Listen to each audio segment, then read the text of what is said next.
"Don't turn on the light."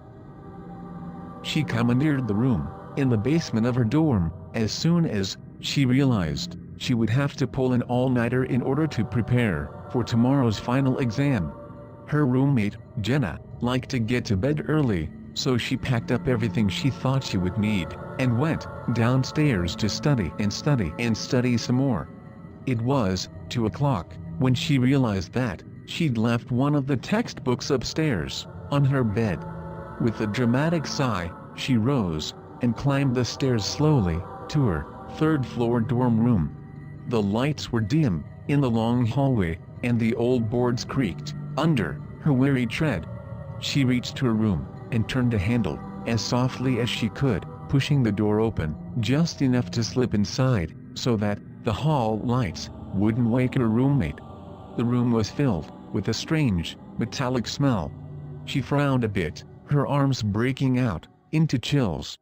There was a strange feeling of malice in the room, as if a malevolent gaze were fixed upon her.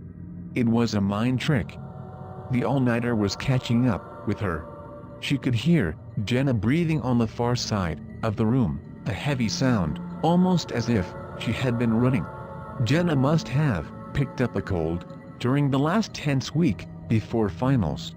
She crept along the wall until she reached her bed, groping among the covers for the stray history textbook. In the silence, she could hear a steady drip, drip, drip sound. She sighed silently. Facilities would have to come to fix the sink in the bathroom again. Her fingers closed on the textbook. She picked it up softly and withdrew from the room as silently as she could. Relieved to be out of the room, she hurried back downstairs, collapsed into an overstuffed chair, and studied until 6 o'clock. She finally decided that enough was enough. If she slipped upstairs now, she could get a couple hours sleep before her 9 o'clock exam. The first of the sun's rays were beaming through the windows as she slowly slid the door open, hoping not to awaken Jenna. Her nose was met by an earthy, metallic smell a second before her eyes registered the scene in her dorm room.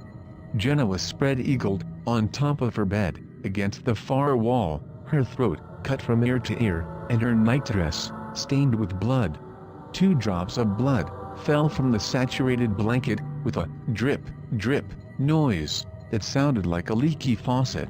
Scream after scream poured from her mouth, but she couldn't stop herself any more than she could cease wringing her hands. All along the hallway, doors slammed, and footsteps came running down the passage. Within moments, other students had gathered in her doorway, and one of her friends gripped her arm with a shaking hand and pointed a trembling finger toward the wall. Her eyes widened in shock at what she saw. Then she fainted into her friend's arms. On the wall, above her bed, written in her roommate's blood, were the words, "Aren't you glad you didn't turn on the light?"